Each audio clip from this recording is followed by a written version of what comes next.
ሰላም ጤና ይስጥልን የክንፋን መረጃ ቤተሰቦቻችን። አቶ ያሬድ ኃይለማርያም በዘወትር ቅዳሜ የመልእክተ ቅዳሜ ዝግጅታቸው ዘመነ ስግጥና አደንቁሮ መግዛት በሚል ርዕስ የዳሰሱትን ሐሳብ ይዘንላችሁ ቀርበናል። አብራችሁን ቆዩ።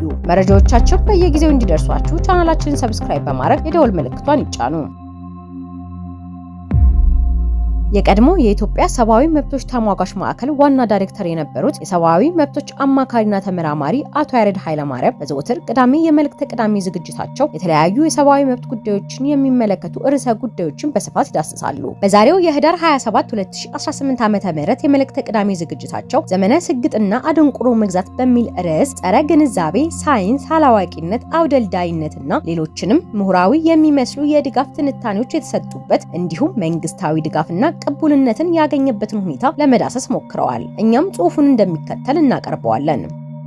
ዘመነ ስግጥና አደንቁሮ መግዛት Where ignorance is bliss, 'tis folly to be wise. The 18th century English poet Thomas Gray. የዛሬው መልእክተ ቅዳሜ እንደሌላው ጊዜ ብዙ አስቤበት የመረጥኩት ርዕስ ሳይሆን የበይነ መረቡ አይን አስገድዶኝ ያሰፈርኩት ርዕሰ ጉዳይ መሆኑን ከወዲሁ እየጠቆምኩ ወደ ፍሬ ጉዳዩ ልግባ። እንደ ሀገር ጸረ እውቀት፣ ጸረ ትምህርት፣ ጸረ ግንዛቤ፣ ጸረ ሳይንስ፣ በሌላ አገላለጽ ድንቁርና፣ አላዋቂነት፣ ይሉኝታ ብስነት፣ አውደልዳይነት፣ ግዴለሽነት፣ ህሊና ቢስነት በከፍተኛ ሁኔታ አደባባይ ለገበያ የቀረበ ይህ ሐሳብ ገዢ ሐሳብ ሆኖ የወጣበት ያሸለመበት የሚሊዮኖችን ቀልብ የሳበበት ምሁራዊ የሚመስሉ የድጋፍ ትንታኔዎች የተሰጠበት ከፍተኛ የሚዲያ ሽፋን ያገኘበትና በተወሰነ ደረጃ መንግስታዊ ድጋፍና ቅቡልነት ያገኘበት ሁኔታን ስለታዘብ የዛሬን መልእክተ ቅዳሜ ወደ አደንቁረህ ግዛ የተሸጋገረበትን አደገኛና አስፈሪ ሁኔታ ለመዳሰስ ወደድኩ። የኢትዮጵያ የፖለቲካ ባህል ምሁር ጠል፣ እውቀት ጠል፣ ሳይንስ ጠል፣ ዲሞክራሲያዊ ጠል ከሆነ ብዙ አስርት ዓመታትን አስቆጥሯል። በሌላ አገላለጽ ፖለቲካችን ከሰገጠ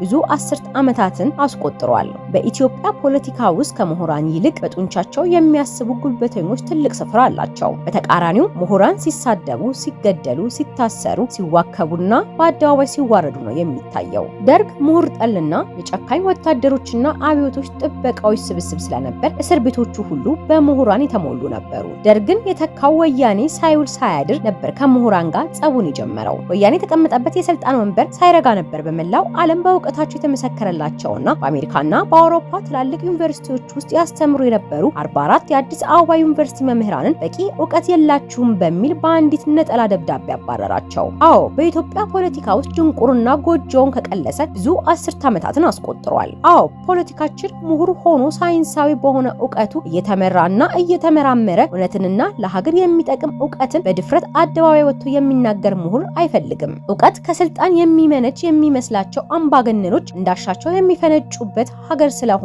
የስልጣን አናት ላይ የሚቀመጡ ሰዎች ሁሉም አዋቂዎች ናቸው። ለነገሩ የሁሉም አምባገነኖች መገለጫና የወል ባህሪ በሁሉም ነገር ላይ አዋቂ ሆነው መከሰታቸው ላይ ነው። አማካሪዎቼ እንደነገሩኝ ከሆነ የሚል መንደርደሪያ አይጠቀሙም። በግብርናውም፣ በሕክምናውም፣ በኢኮኖሚውም፣ በፖለቲካውም፣ በሃይማኖቱም፣ በፍልስፍናውም፣ በህጉም፣ በማህበራዊ ሳይንሱም፣ በፊዚክሱም፣ በኬሚስትሪውም ሳይቀር አዋቂ መስለው ነው አደባባይ ላይ የሚከሰቱት። በሁሉም ጉዳይ ላይ ቁንጽል ነገር ይዘው አደባባይ በመውጣት ምሁራንንና በየመስኩ ሰፊ ምርምር ያደረጉ ፕሮፌሰሮችን ጭምር ከእግራቸው ስር ቁጭ አድርገው ሊያስተምሩና ሊመክሩ ይሞክራሉ። በቅርቡ አብይ አህመድ የሕክምና ዶክተሮችን ሰብስቦ ስለ አእምሮ ቀዶ ሕክምና ሲያብራራ እንደነበረው ማለት ነው። ፖለቲካችንና ፖለቲከኞቻችን ከሰገጡ ወይም የድንቁርና መንገድ ከመረጡና ረዘም ያለ ጊዜ ቢቆይም የአደንቁረህ ግዛ ስልት ግን በዘመነ ብልጽግና የተዋወቅነውና የተበረታታው ያህል በማንም ዘመን ሆኖ አያውቅም። ያለፉት የአገዛዝ ስርዓቶች ምሁር ጠል ቢሆኑም በዚህ ደረጃ ግን ትምህርትና እውቀት ጠል አልነበሩም። የብልጽግና አስተዳደር ለየት የሚያደርገው ምሁራንን መጥላትና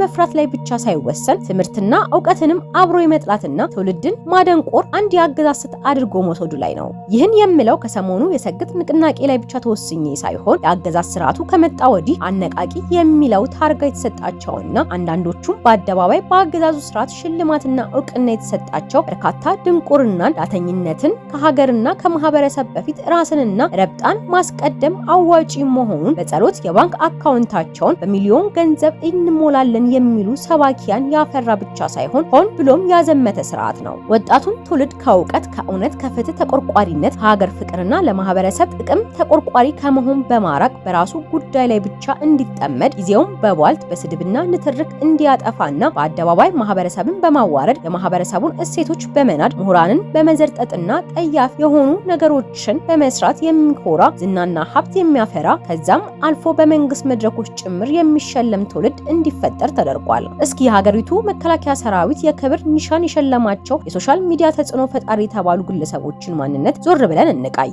አንዳንዶቹ ሁሉንም አላልኩም በተሳዳቢነታቸው ሰዎችን በማዋረድ የሐሰት ዜናዎችን በማሰራጨት ማህበረሰብን በመዝለፍና በብዙ የነውር መገለጫ በሆኑ ባህሪያቸው አደባባይ ይዘው ወጥተው ከእውቀትና ከእውነት የተጣሉ አስፈሪ ግለሰቦች ይገኙበታል። በዘመነ ሰግጥ ብልግናና ድንቁርና የክብር ሽልማት ያሰጣል፣ ካባ ያስደርባል፣ የኒሻን ሽልማት ያሰጣል። ደንቁሩ፣ ደድቡ፣ ከትምህርት ራቁ፣ ሰግጡና እውቅና አግኙ የሚል መሪ መፈክር የያዘ አንድ ዘሎ ያልጠገበ ጉርምሳ ለሀገሪቱን መገናኛ ብዙሃን ማነጋገሪያ ከመሆን አልፎ ትምህርት ቤቶችን እየዞረ እንዲጎበኝና ህጻናቶች ምሳሌ እንዲያደርጉት ሲደረግ ከዛም አልፎ የሀገሪቱ አየር ኃይል ካምፕ ውስጥ ተገኝቶ ያንን የተከበረ ተቋም በሚያዋርድ መልኩ ሰግጡ እያለ ወታደሮችን እንዲያነቃቃ ሲደረግ ይህ ጉዳይ ሀገራዊ ፕሮጀክት ተደርጎ የተወሰደ የአደንቁረህ ግዛ ስልት መሆኑን ከማረጋገጥ ያለፈ ሌላ ምንም መልእክት ሊኖረው አይችልም። ከ10 ዓመታት ያላነሰ በህክምና ዘርፍ ተምሮ ስፔሻሊስት የሆነ ዶክተር የቤት ኪራይ መክፈል አቃተኝ፣ ዳቦ በሙዝ ነው በልቼ የምውለው፣ የትራንስፖርት አጥቼ በእግሬ ነው የምንከራተተው በሚልበት ሀገር ትምህርት ጠር የሆኑ የድንቁርና ሰባኪዎች በቪኤት መኪናና በጠባቂዎች ታጅበው የሚንፈላሰሱበት ሀገር ያጋራ ነው የድንቁርና የመግዣ መሳሪያ ያደረገ መንግስታዊ ስርዓት እንዲኖር ስለፈቀድም ብቻ ነው። እውቀት መማርና መመራመር ለሀገር በእውቀት ላይ ተመስርቶ ማሰብና ማሰላሰል የሚያሳስር፣ የሚያሰድድ፣ የሚያስደህይና በማህበረሰቡም ዘንድ የማያስከብር ከሆነ ድንቁርና ወይም መደንቆር እንደ ጽድቅ ይቆጠራል። ኢግኖራንስ ኢዝ ብሊስ የሚለው የ18ኛው ክፍለ ዘመን የእንግሊዝ ታዋቂ ገጣሚ ቶማስ ግሬ በ1742 እንደ አውሮፓውያን አቆጣጠር በጻፈው ግጥም ውስጥ የተንጸባረቀው አገላለጽ ቦታ የሚያገኘው በእንዲህ ያለ ማህበረሰብ ውስጥ ነው። ድንቁርናን ካባ ማልበስና መሸለም የዛሬን ብቻ ሳይሆን በመጪውም ዘመን ጨለማንና አስፈሪነትን ማሳያ ነው። ገጣሚው እንዲህ ይላል፣ where ignorance is bliss it's voice to be wise። መልእክቱም ለምንም ነገር ግድ የለሽ በመሆን ደስታን ብቻ ማጣጣም፣ እጅግ አሳሳቢ የሆኑ ነገሮች ሁሉ ወደ ጎን ገሸሽ አድርጎ በመተውና ምንም እንዳልተፈጠረ ያህል በመቁጠር የራስን ደስታ ብቻ ማጣጣም፣ በሀገር ላይ ያንጃበቡ አደጋዎችን፣ የማህበረሰቡን ችግሮች ያፈጠጡ ኢፍትሃዊነትን፣ በደልን፣ ጎልተው የሚታዩ ግፎችንና መከራዎችን ምንም እንዳልተፈጠረ ያህል በመቁጠር ባልተጨበጠ ደስታ መናኘት። በትግራይ መከራ ውስጥ የተፈጠረው ይህ ግልብ ደንቁሩና ተደሰቱ የሚለው ወጣት በዚህ ደረጃ ፕሮሞት የተደረገው ያለ ምክንያት እንዳይመስላችሁ። ባሳለፍነው ጥቂት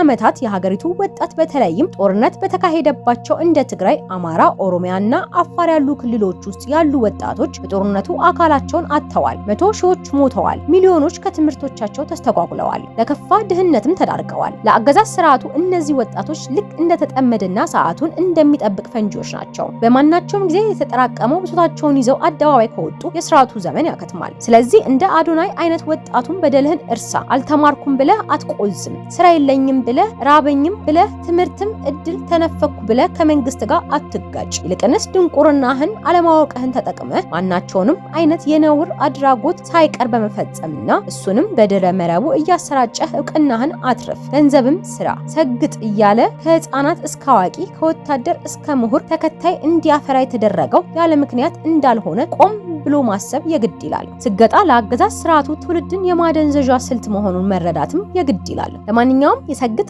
ድንቁርና እውቅና አግኝና ሀብት አፍራ መፈክር መነሻ ሀሳቡ እውቀት ጠል የሆኑ አምባገነናዊ ስርዓቶች መሆናቸውን መለስ ብሎ የዓለም አምባገነኖችን ታሪክ ማገላበጥ በቂ ነው። ዋና ሀሳቡ ከእውቀት ነፃ መሆን፣ ከጭንቀት ለሀገራዊ ችግር መፍትሄ ለመፈለግ ከመዳከምና ከመታገል የሚገላግልና የደከመውን ህይወታችንን በድንቁርና ማቅለልና በደስታ መሙላት ይቻላል። A lack of knowledge prevents anxiety or concern, making life simpler and happier ከሚል ሀሳብ የሚመነጭ ነው። በዚህም አያበቃም። እውቀት፣ ሳይንስና ምርምር የዛሬውን ብቻ ሳይሆን የነገውንም ተስፋና አደጋ በማመላከት የሚመጣውን ዘመን እያሰብክ ዛሬ ላይ እንድትጨነቅና እንድትፈራ ያደርግሃል። በዚህ የተነሳ ደስታን ታጣለህ። ከሰገጥክና ከደነቆርክ ግን ስለ ነገ እያሰብክ የዛሬን ደስታን አታጣም የሚል እሳቤም ይይዛል። ድንቁርናና አካባቢያችን ላይ ያሉ እውነታዎች ራስን በማበደን አልሰማም አላይም ብሎ የመሸንገል ስልት ሁለት ገጽታዎች አሉት።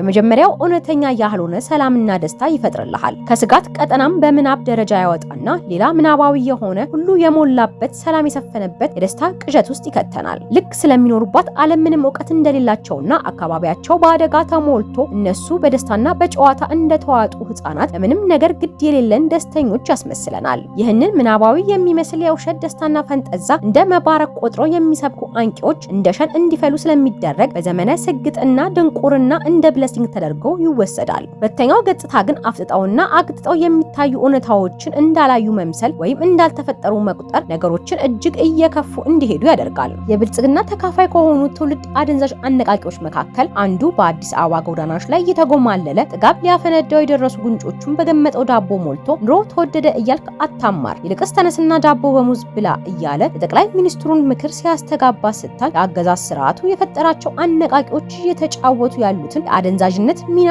ቁልጭ ብሎ ታያለ። ማህበረሰቡ በተለይም ወጣቱ ከመረጃዎች እንዲርቅ ስለ ሀገሩ ወቅታዊና ተጨባጭ ሁኔታ እንዳያውቅ ማድረግና የሀገሪቱን አንገብጋቢና እጅግ አሳሳቢ ችግሮች እንደ ገለባ ማቅለል ማለትም ዳውንሳይድ አንዱ ስልት ተደርጎ ትንሽ ማወቅ ወይም መደንቆር የደስታ ምንጭ ከመሆን አልፎ የሀብት መሰላል ተደርጎ እንዲቆጠር ተደርጓል። ለማንኛውም አንዳንድ ፈላስፎች እንደሚሉት እንኳን ጥልቅ እውቀት ይቅርና በልምድና በህይወት ተሞክሮ የሚገኝ እውነተኛ እውቀትና መረጃ ትሩ ዊዝደም እውነታውን ከመጋፈጥ የሚገኝ ሲሆን ዘላቂታ ላለው ደስታም ብቸኛ ምንጭ ማወቅ እንጂ መደንቆርና መሰገጥ አለመሆኑን በማሳሰብ መልእክቴን ልቋጭ። መልካም ሰንበት ሲሉ የቀድሞው የኢትዮጵያ ሰብአዊ መብቶች ተሟጋች ዋና ማዕከል ዳይሬክተር የነበሩት የሰብአዊ መብቶች አማካሪና ተመራማሪ አቶ ያሬድ ኃይለማርያም በዛሬ የመልእክተ ቅዳሜ ዝግጅታቸው ሀሳባቸውን አስተላልፈዋል። በሌላ ዝግጅት እስክንገናኝ ድረስ ቸር ያቆየን።